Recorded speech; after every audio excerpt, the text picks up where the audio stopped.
Que seja. Bom, gente, eu acho que não poderia ter tido leitura melhor. Nós vamos trabalhar aí a limpeza, o preparo da nossa túnica nupcial aí mesmo, abordando esse assunto. Que coisa boa, a espiritualidade também participando. Bom, a gente já abordou esse assunto aqui algumas vezes. Alguns assuntos a gente sempre vai abordar, não tem jeito, porque o conhecimento que Jesus trouxe para nós é praticamente inesgotável, um trabalho para vidas. E por mais que muitas vezes a gente traz este trabalho mais uma vez, ele nunca é igual. A gente sempre consegue ir um pouco mais, explorar um outro ângulo, um outro aspecto. Então, a gente vai falar hoje a respeito dessa passagem das bem-aventuranças, né? Bem-aventurados os puros de coração. O trecho que a gente vai falar está em Mateus, capítulo 8, versículo 8. Bem-aventurados aqueles que têm puro o coração, porque verão a Deus. Uma passagem muito curta, gente, mas como ela é rica. Como a gente pode explorar, como a gente pode extrair daí muito conhecimento espiritual. Naturalmente, quando a gente lê essa questão, bem-aventurados aqueles que têm puro coração, porque verão a Deus, quando a gente faz uma reflexão mais apurada, né, a gente começa a se perguntar: o que será que Jesus quis dizer com isso?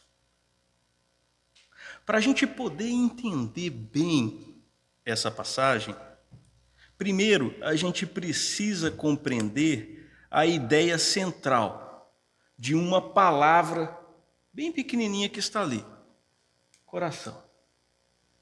Quando a gente fala em coração, considerando a nossa sociedade ocidental atual, nossa situação do ano de 2020, no contexto histórico que nós vivemos, quando a gente fala coração, todos nós imaginamos o quê? Qual o link automático que nós fazemos quando associamos a ideia, o símbolo coração?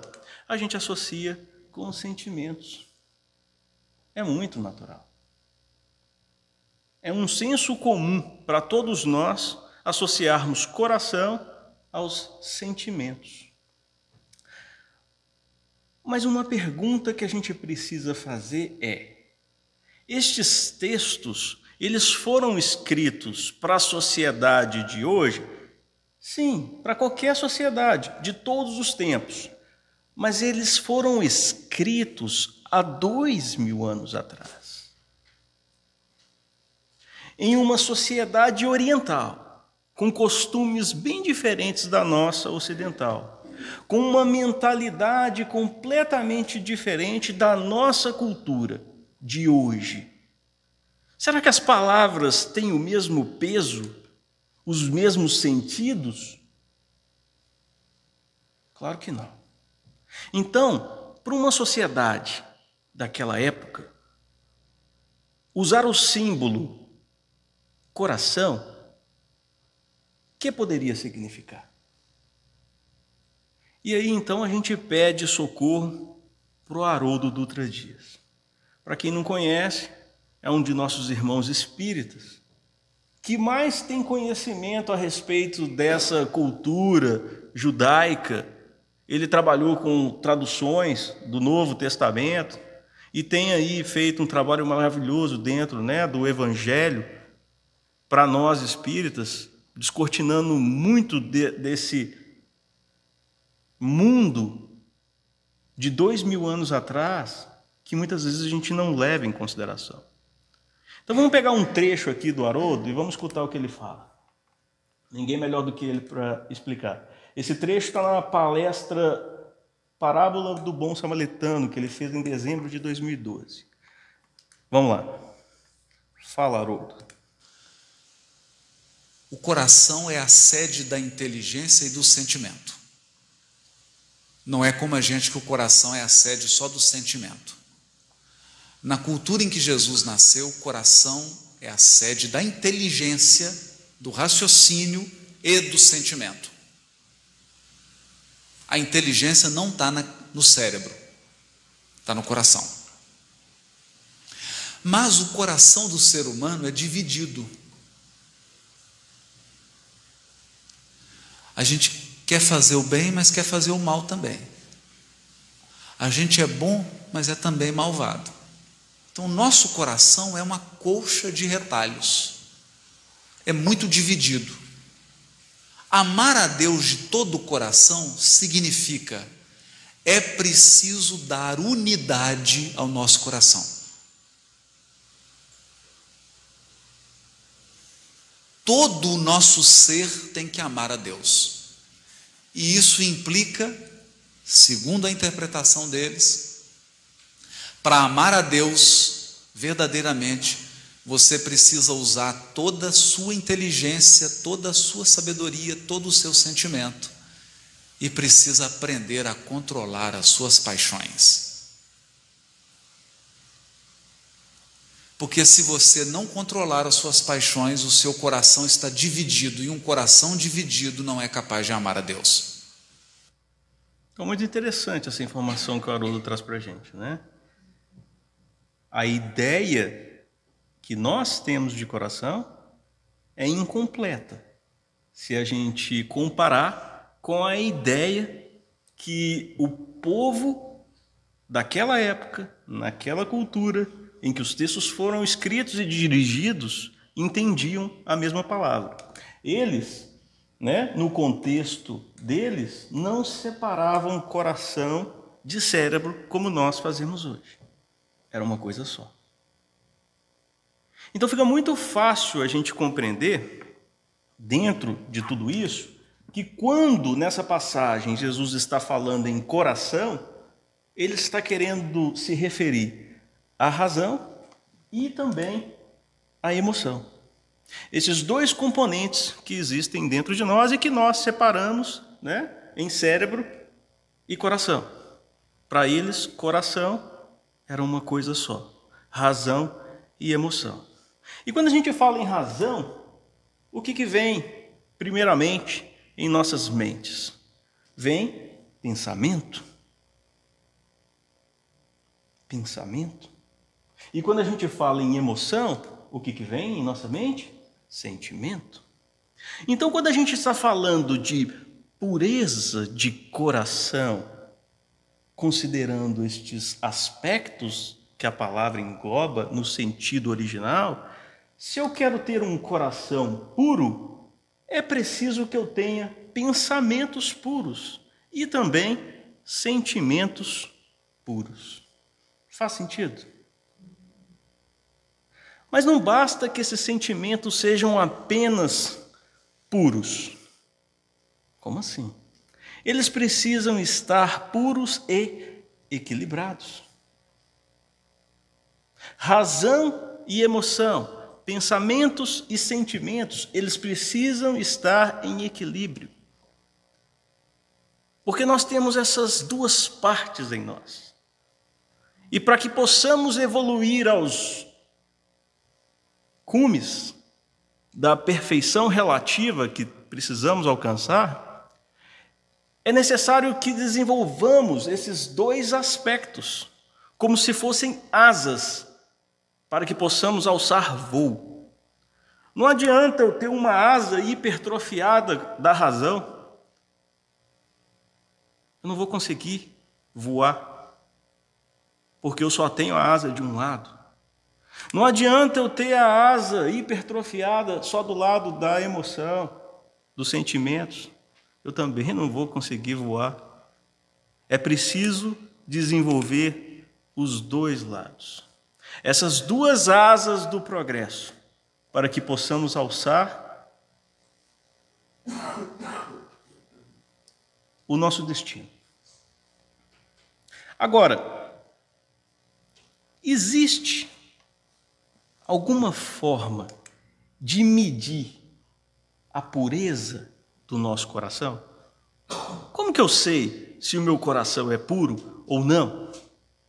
Dá para medir? Será?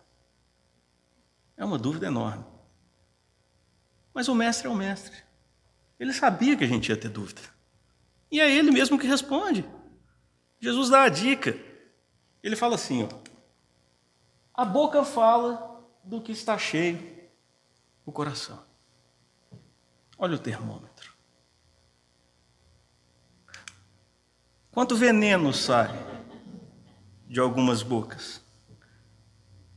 Quantas palavras que agridem, que destroem? É um termômetro. É uma forma que nós temos de medir a pureza deste coração. Porque assim como nós temos as palavras que envenenam e as palavras que machucam, nós também temos, por outro lado, as palavras, as que saem, né? O amor, a cura, o estímulo, as palavras que levantam. Essas palavras estão impregnadas desse sentimento, desse pensamento bom. Então a gente pode medir a pureza de nossos corações pelo que sai da nossa boca. Difícil, né? A gente não para medir, né? E se for falso? Como assim? Está vindo de falsos sentimentos, né? Falsos pensamentos. Então a gente consegue medir. A qualidade daquilo que sai da nossa boca reflete o que está no nosso coração. Se tem uma má intenção por detrás, existe um mal. Se aquela palavra que está saindo na falsidade tiver uma má intenção por detrás, né? O coração está contaminado com aquela má intenção. O sentimento, o pensamento está mal intencionado. Agora, se aquela mentira, vamos dizer assim, é algo fruto da ignorância, está contaminado com a ignorância. Não desenvolveu o aspecto do lado da razão que precisa ser desenvolvida. Então, aí, ainda assim, a gente tem uma forma de medir. Olha, precisa desenvolver, então, esse aspecto da razão. Porque está divulgando uma mentira de forma, né, de forma ignorante, por falta de conhecimento. Deu para entender? Então, o que sai da nossa boca reflete o que está no coração. E entenda-se aí coração, pensamentos e sentimentos. Né? Bom, a pergunta: qual é a consequência de ter puro o coração? Já está, a resposta está lá. Bem-aventurados os que têm puro coração, porque a consequência de ter puro coração é ver Deus. Pô, mas dá para ver Deus? Eu, criatura, insignificante e limitada na matéria, será que a gente consegue ver Deus? Vamos recorrer ao Livro dos Espíritos. E por isso que é bom, né, o estudo doutrinário, está aí, estudando o Livro dos Espíritos. Logo no início, talvez na primeira, não, depois que passa a introdução. Depois da introdução, porque a introdução também é muito importante. Na pergunta 10, os Espíritos respondem para Kardec a seguinte pergunta: pode o homem compreender a natureza íntima de Deus? E os Espíritos respondem: não, claro que não. Falta-lhes um sentido. Para a gente falta alguma coisa para compreender a natureza íntima de Deus. Mas Kardec continua perguntando, porque ele pergunta as perguntas que a gente gostaria de perguntar. E na pergunta 11, a seguinte, fala: será permitido um dia ao homem compreender o mistério da divindade? E os Espíritos respondem de forma muito interessante: quando o seu espírito não estiver mais obscurecido pela matéria e pela sua perfeição tiver se aproximado de Deus, então o verá e o compreenderá. Então, no dia que a gente não estiver mais limitado por toda essa grosseira camada que nos prende à matéria, a gente vai ter condições de não só compreender, mas ver a Deus. Bom, e Kardec faz na pergunta número 12. Se nós não podemos compreender a natureza íntima de Deus, nós podemos ter pelo menos alguma ideia das suas perfeições? Aí os Espíritos falam, sim, isso vocês podem. O homem compreende melhor à medida que se eleva sobre a matéria e dá para entrevê-las pelo pensamento. Então, apesar de nós não conseguirmos ainda ver Deus em sua plenitude e intimidade, a gente pode ter uma ideia a respeito do nosso Criador. E essa pálida ideia a gente consegue compreender através dos atributos da divindade, que nos é possível compreender, porque Deus é a inteligência suprema, causa primeira de todas as coisas, conforme a pergunta número 1 do Livro dos Espíritos. A origem de tudo, Deus. Mas ele também é a perfeição absoluta, a bondade absoluta, o amor supremo, a justiça perfeita. Tudo isso é possível a gente compreender que Deus seja. Então, quando a gente observa os atributos de Deus, é como se a gente estivesse conseguindo ver um pedacinho dele. Toda vez que eu percebo a perfeição de Deus, é como se eu estivesse vendo um pedacinho dele. Toda vez que eu vejo a bondade de Deus, é como se eu estivesse vendo um pedacinho dele. Toda vez que eu vejo o amor e a justiça de Deus, é como se eu estivesse vendo um pedacinho de Deus. Dá para a gente fazer isso. É possível. Pelo pensamento, como disse os Espíritos. Bom, Jesus disse uma coisa muito importante. Ninguém pode ir até o Pai senão por mim. Está em Jesus capítulo 14, João capítulo 14, versículo 6. Jesus estava constantemente em comunhão com o Pai. Jesus era capaz de ver Deus em todas as coisas, em tudo e em todos. Porque em toda parte Jesus era capaz de ver a inteligência suprema de nosso Pai. A bondade, a justiça, o amor, a sua perfeição. Tem até aquela história interessante que fala que Jesus estava caminhando com os apóstolos e eles viram lá um animal morto. E os apóstolos começaram a reclamar. Mas que cheiro ruim. Olha o tamanho das garras desse animal. Devia ser um animal muito feroz. Ainda bem que ele está morto. E começaram a reclamar e falar mal daquele bichinho lá, daquela carcaça que estava lá morta. E aí eles olharam para Jesus para ver o que ele ia falar, se ele ia reclamar também. Jesus falou assim, que belos dentes esse animal tinha. Ver a beleza, a perfeição, a bondade e o amor de Deus em todas as coisas. Por isso ele é o nosso caminho. Por isso, ele é o nosso mestre. Por isso, a gente tem que seguir. E no dia que a gente seguir Jesus, de fato, a gente também vai ver Deus como ele o via. Na humanidade, as impurezas de nosso coração faz que a gente enxergue a vida assim. É como se a gente usasse um óculos muito escuro, com muitas lentes escuras sobrepostas. E aí, à medida que a gente vai retirando essas camadas de lente escura, a gente vai começando a enxergar melhor a vida.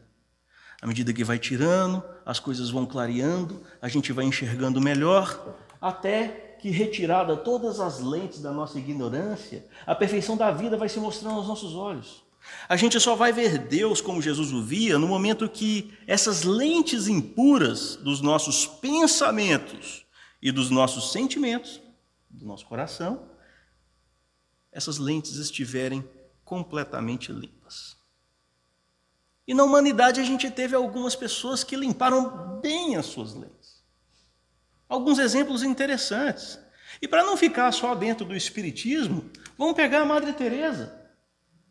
Madre Teresa era um desses exemplos de pessoas que atingiram um grau de pureza de coração. Ela conseguia ver o próprio Cristo nos miseráveis que ela atendia. E nós? A pergunta que eu faço para todos nós: como nós temos enxergado a vida?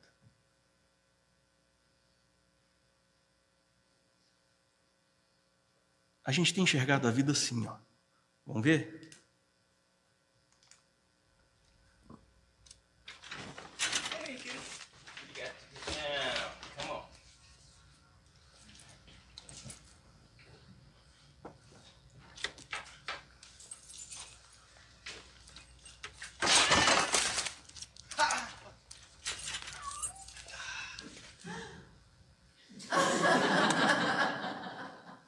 É assim que a gente enxerga a vida. A gente é tão rápido nos nossos julgamentos. A gente acredita plenamente no que a gente está vendo. E aquilo que eu estou vendo é a coisa certa. E ninguém vai me convencer do contrário, porque eu vi. Será que a realidade é isso que a gente está vendo? Será que eu posso ter tanta certeza assim daquilo que eu consigo enxergar? Será? Porque a gente só enxerga o que a gente quer. A gente só consegue ver aquilo que a gente quer enxergar. Não é interessante isso? Vou fazer um teste aqui agora com todo mundo. Perdoa-me quem já conhece o teste. Permita a experiência para aqueles que ainda não ouviram. Tá bom? Ó, é uma experiência, tá? Vai ter 2 grupos, um vestido de branco e um vestido de preto. E eles vão estar passando uma bola, jogando a bola dentro do seu time. O time branco passando a bola para quem está de branco e o time de preto passando a bola para quem está de preto. Eu peço a vocês, por favor, contem quantos passes, quantas vezes o grupo de branco passa a bola. Simples. Deu para entender? O grupo branco, quantas vezes eles vão passar a bola dentro do grupo branco? Você quer apagar a luz, Lucas? Por favor. Tá. Se quiser diminuir essa daqui também, se for viável. Prestem atenção, tá bom? Conte quantos passos o grupo de branco deu. This is a test. How many times does the white team pass the rubber band ball? Go!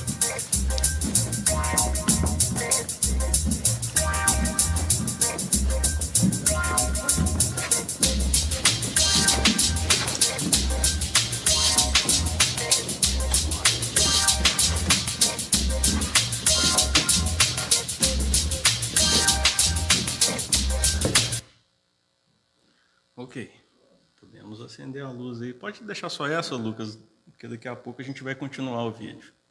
Já temos um número? Ok. Voluntários.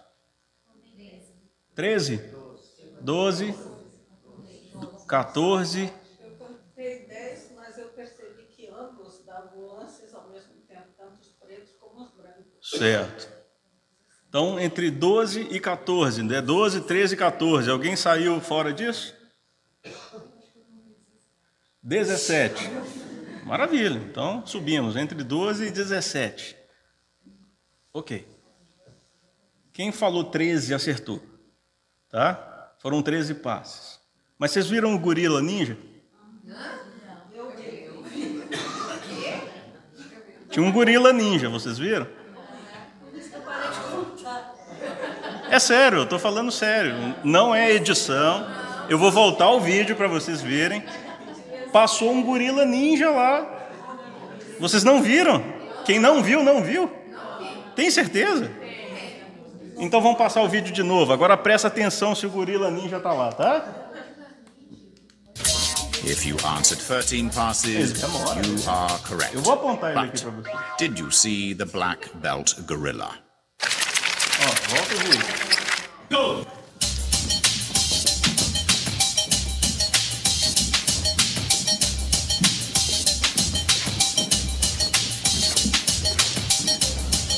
Olha o gorila ninja aqui, ó. Ele demorou lá, não demorou? Não foi rapidinho, não. Olha aí.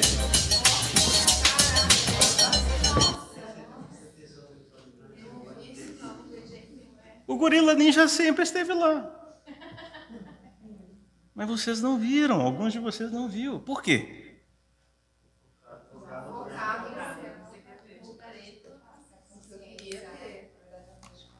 Porque a gente só enxerga aquilo que a gente quer enxergar, usando a lente que a gente dispõe. A gente estava muito preocupado em contar os passes com as bolas. O resto tudo a gente simplesmente ignorou. Será que aquilo que a gente vê é realmente o que a gente vê?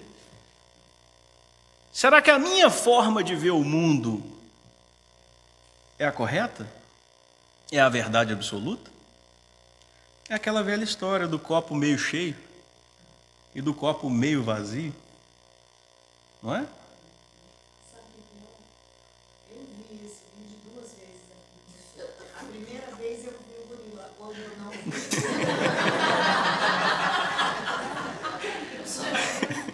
Eu só não vi que eu prestei atenção, que eu já tinha visto antes. Eu só vejo o gorila porque eu já fiz essa palestra umas 5 vezes. Eu nunca vi o gorila. A primeira vez que eu vi, eu falei, você editou esse vídeo. É mentira. O gorila estava lá. Tem uma melhor que essa? Tem várias. Sim, tem muitas. Ou seja, isso são testes simples, né? Para mostrar para a gente o quanto... Exato. É fenomenal. Exatamente. É fenomenal. E não é editado. Eu voltei o vídeo para vocês verem. Estava sempre lá o gorila. A gente simplesmente some com o gorila, né? Bom, é a história do copo meio cheio e do copo meio vazio, né? O copo está cheio ou o copo está vazio? Depende de quem está vendo. O mal-humorado, né? O indivíduo pessimista, enxerga o negativo em tudo. É aquele que você chega e dá bom dia, ele vai bom dia por quê? Para quem? É o pessimista. E tem o otimista, aquele que enxerga o positivo em tudo, que não se importa se está sol, se está chuva, se está neve, se está dia, se está noite. O bom dia, o dia lindo, é sempre o mesmo.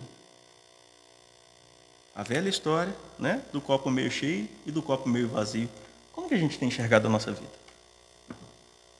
Como que cada um de nós tem enxergado esse copo? Meio cheio? Meio vazio? Depende de nós. A gente vai chegando gradativamente à conclusão que nós enxergamos a vida desse jeitinho aí. Somos o rinoceronte. A gente vai pintando a vida conforme a gente vê. E como ele vê sempre aquela montanha ali na frente dele, aquilo ali para ele é a realidade da vida. Nós somos o rinoceronte. Nós pintamos a vida conforme a gente enxerga ela. Né? A gente vai chegando nessa conclusão que a gente não percebe a realidade como ela realmente é. Né?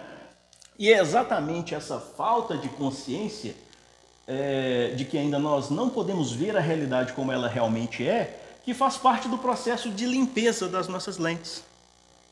Ter consciência disso é talvez o primeiro passo para a gente começar a tentar enxergar a vida de uma forma diferente. Porque se você acredita que aquilo que você está vendo é a verdade absoluta, acabou. O que você vai fazer? Então o primeiro passo é questionar-se. E aí, para atingir a pureza de coração, percebendo a beleza da vida, a gente precisa realizar aquilo que a espiritualidade fala para a gente o tempo todo. Conhece-te a ti mesmo. Precisamos nos conhecer. Entender as nossas limitações. E é interessante porque a neurociência explica isso muito bem. Por que será que a gente some com um gorila? Por que a gente só enxerga aquilo que a gente quer ver? A ciência tem tentado estudar isso. E é interessante. Por que será que nós não percebemos a realidade de forma absoluta? Alguns cientistas, eles concordam que o cérebro deve processar em torno de 400 bilhões de bits de informação por segundo. Gente, é muita coisa isso aí. É muita informação para ser processada. O nosso cérebro é capaz de processar tudo isso. O problema não é processar tudo isso, o problema é ter consciência disso. Ok? Não dá para ter consciência de 400 bilhões de bits de informação por segundo que chegam para a gente a cada momento. É como se a cada segundo a gente baixasse aqueles vídeos Full HD, aqueles filmes de 2 Blu-rays em 1 segundo de informação no nosso cérebro. É muita coisa. Não dá para ter consciência disso tudo. Mas está lá, sendo processado pelo nosso cérebro.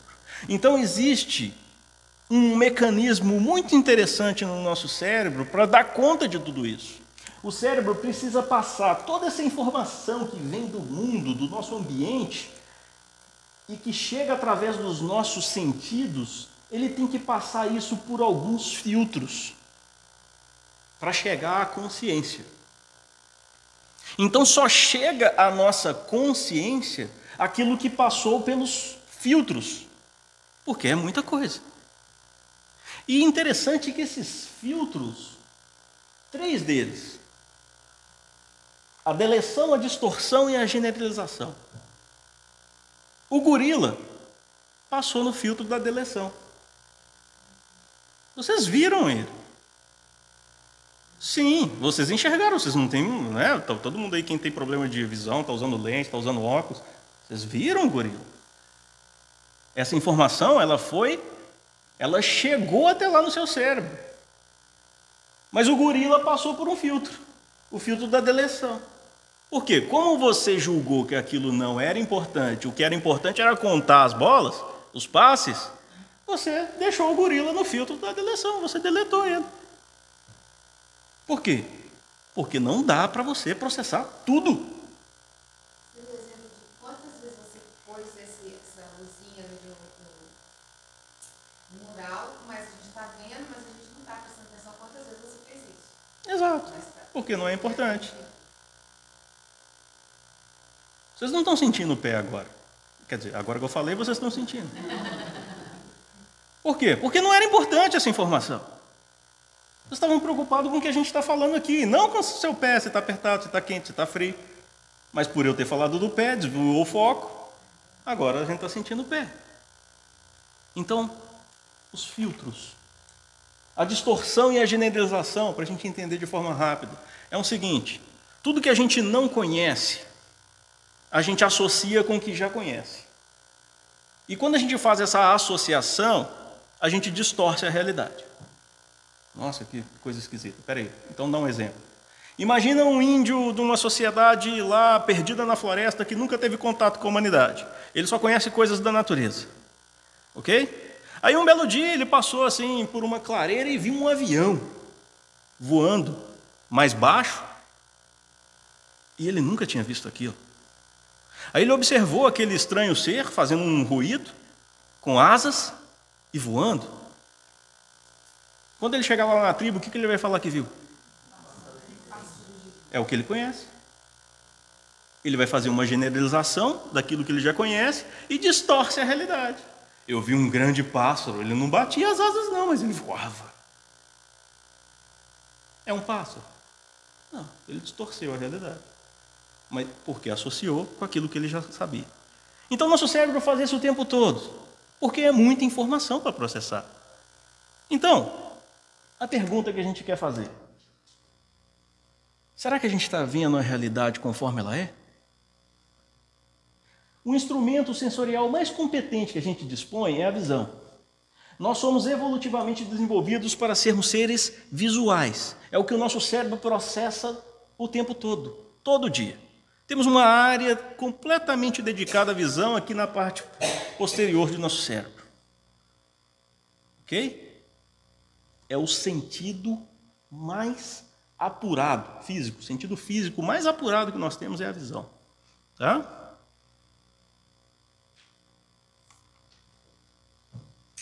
Lembra que eu falei que ele é apurado e preciso? Quantas patas tem esse elefante?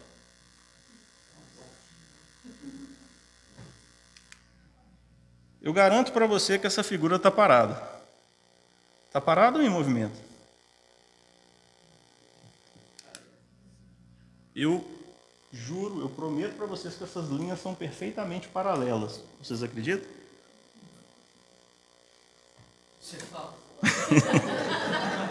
Pode medir. Podemos pegar uma régua aqui e medir. São perfeitamente do mesmo tamanho, paralelas. Eu garanto. Então, gente, o que eu estou querendo dizer é o seguinte. Se a visão, um instrumento mais competente que nós dispormos no nosso corpo físico, pode ser enganado dessa maneira, o que dirá das nossas percepções e convicções do dia a dia? Será que a gente realmente está certo? Sabe aquela certeza absoluta? Mas eu vi. Você não está vendo? Pois é. A gente precisa fazer essas perguntas. Será que isso realmente corresponde, de fato, à realidade? Porque o orgulho e o egoísmo são as lentes que mais distorcem a realidade do ser. O nosso orgulho e o nosso egoísmo, gente, distorce tanta coisa. É por causa desses dois problemas, dessas duas lentes escuras que a gente tem nos nossos olhos espirituais, que a gente olha no espelho assim e vê aquele cordeirinho maravilhoso. Mas será que somos tudo isso? Será que nós somos mesmos a ovelhinha que a gente acredita que é? O bom moço que nós acreditamos sermos? Tem muita gente que acredita no que está vendo. O lobinho ali também. Né? Será que o problema é do outro? Será que o problema está sempre lá fora? O mundo e todos estão contra mim? É só por isso que Jesus ensina para a gente a respeito da trave, né? E do cisco no olho.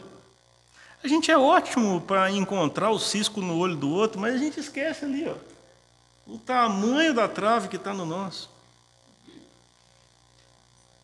Agora, a pergunta que a gente faz é: por que é tão fácil enxergar o cisco do olho do outro? É injusto, né, Deus? Por que você fez a gente enxergar tão bem o cisco do olho do outro e a gente não enxerga a trave no nosso olho? A culpa é sua. Será que a culpa é de Deus? Deus deu para a gente esse mecanismo porque esse mecanismo ele é muito útil. Enxergar o cisco do olho do outro é uma coisa muito boa, porque o próximo ele serve apenas de espelho para que eu enxergue as minhas próprias imperfeições. Então o cisco que eu estou vendo lá no olho do outro, na verdade é para chamar a atenção da trave que tem no meu. Não é para eu ver o cisco dele, é para eu ver a trave do meu. Psicologicamente falando, tudo aquilo que a gente, né, se incomoda no outro é algo que está dentro de nós, ou mal resolvido, ou que a gente deseja ocultar de nós mesmos e do mundo. Aí agora pegou pesado, né? Mas a gente precisa falar sobre isso. Sabe aquela coisa que incomoda? Que te tira do sério? Que realmente faz você perder o controle? Que você combate com muita ferocidade? Cuidado. Pode ser um espelho. Pode ser algo que está dentro de você. Você não quer enxergar. Você quer esconder de você mesmo e do mundo. A gente precisa fazer essa reflexão. Por que isso me tira tanto do sério? Vamos dar um exemplo. Se eu sou uma pessoa que tem o vício, por exemplo, do cigarro e decidi parar. Todo mundo sabe o que é sair de um vício ou tentar sair dele. Quando você vê outros fumando, você sente ódio do outro que está fumando. Por quê? Ah, mas você já parou de fumar. Reparei, mas eu estou doido por fumar. No dia que de fato você supera aquele vício, você não tem mais ele. Você não sente desejo por fumar mais. Ah lá, o fulano está fumando. Ah, ok, ruim para ele, coitado. Para mim já não faz mais diferença. Agora, no dia que eu fico, você vai ver, isso aí vai te causar mais. Talvez você não superou ainda. Um exemplo bobo, tá? Que a gente concretizou aqui para tentar ilustrar. É claro que não é 100% dessa forma, mas a gente precisa parar para pensar. Aquilo que tira a gente do sério, aquilo que a gente combate, né, de forma muito violenta, indica um ponto para a gente se trabalhar. Indica algo que a gente precisa mudar. Porque é aquela velha história ali, ó, fica o sujo falando do mal lavado. Né? Você começa a apontar lá o outro. É aqui, não é lá. Por isso que Freud falava, quanto mais você fala de João, mais eu sei sobre você. Quanto mais você fala do outro, mais eu sei sobre você. Porque o outro é o espelho. Bom, a gente pode iludir o mundo, mas a gente tem que despertar um dia, depois de muitas dores e embaraços, para limpar o nosso coração. A gente vai ter que fazer isso, mais cedo ou mais tarde. Porque não adianta o mundo ver a gente assim e Deus sabe que a gente é assim. E quando a gente fala Deus aqui, ó, os olhos de Deus é a nossa própria consciência. Eu não estou falando de Deus lá, sentado, julgando, apontando o dedo. Não, eu estou falando da nossa própria consciência. Os olhos de Deus é a nossa própria consciência, sabe que nós não somos isso, nós estamos aqui. Mais cedo, mais tarde, a gente precisa limpar as lentes da nossa visão espiritual. Por fim, eu quero fazer uma pergunta para a gente refletir. Será que o mundo está melhorando ou está piorando? A resposta depende da lente que você está usando. Depende dos olhos de quem vê. Mas e o problema da dor? A dor existe, não existe? A dor, muitas vezes, tira a nossa capacidade de prestar atenção naquilo que a gente precisa prestar atenção. É uma lente escura. A dor, muitas vezes, é como se fosse uma lente escura em nossos olhos espirituais. E faz com que a gente enxergue a vida de forma obscura, triste, sem luz. É muito comum, quando a gente faz essa pergunta, talvez alguém possa pensar aí, talvez você esteja falando que a vida é bela, porque você não conhece a minha dor. Talvez você, se estivesse no meu lugar, você não falaria que existe luz no mundo. Mas o que é a dor, gente? O que seria a dor no que a gente está tentando dizer aqui a respeito das lentes de como a gente enxerga o mundo? A dor, gente, não passa de um paninho para a gente limpar as nossas lentes. A dor, ela funciona como esse paninho que a gente deveria pegar, limpar a lente dos nossos olhos espirituais e colocar de novo, para enxergar melhor. Mas o que a gente faz? A gente fica brigando com o paninho. A gente fica brigando com a dor. A gente quer sumir com o paninho. A gente quer sumir com a dor. A gente quer ficar comparando o meu paninho com o seu paninho, para saber qual paninho é maior. E a gente não precisa de nada disso. A gente precisa pegar o paninho e limpar a lente. A gente não tem que sumir com ele, a gente não tem que brigar com ele, a gente não tem que comparar os nossos paninhos. A gente precisa limpar a nossa lente. A gente precisa entender que Jesus está no comando, que Deus está no comando. Não sou eu que estou no comando da vida. Toda vez que eu me meto a besta de me colocar no lugar de Deus, achando que eu tenho controle sobre as coisas, sobre as dores, minha e dos outros, será que vai dar certo? Não vai. A gente precisa entender que o controle da vida não está em nossas mãos, que nossa parte é muito pequena e que graças a Deus é assim. Porque no dia que eu largo esse volante e falo, não sou eu que estou no controle, eu começo a compreender que quem está no comando é a melhor pessoa que poderia estar. Ele não erra, ele sabe tudo, ele me ama, ele é bom, ele é justo. Então vai dar tudo certo. Se eu coloco a mão no volante, eu sou bom, eu sou justo, eu sou a suprema inteligência, eu sei tudo, a realidade é conforme o que eu vejo. Então deixa o comando da vida nas mãos de quem realmente comanda a vida.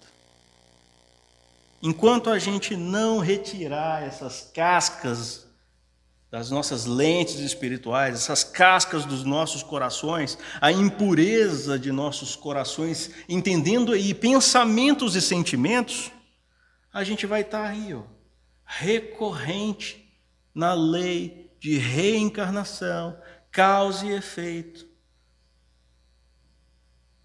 fruto do nosso próprio trabalho, enfrentando as provas e as expiações que precisamos para limpar as nossas lentes, para tirar as cascas do nosso coração, para purificar os nossos pensamentos e os nossos sentimentos. É só isso que a gente precisa fazer. Que possamos então iniciar esse trabalho da reforma íntima, limpando e equilibrando os nossos pensamentos e os sentimentos para ver a beleza, a justiça, o amor e a bondade de Deus em todas as coisas. Porque não poderia ser de outra forma.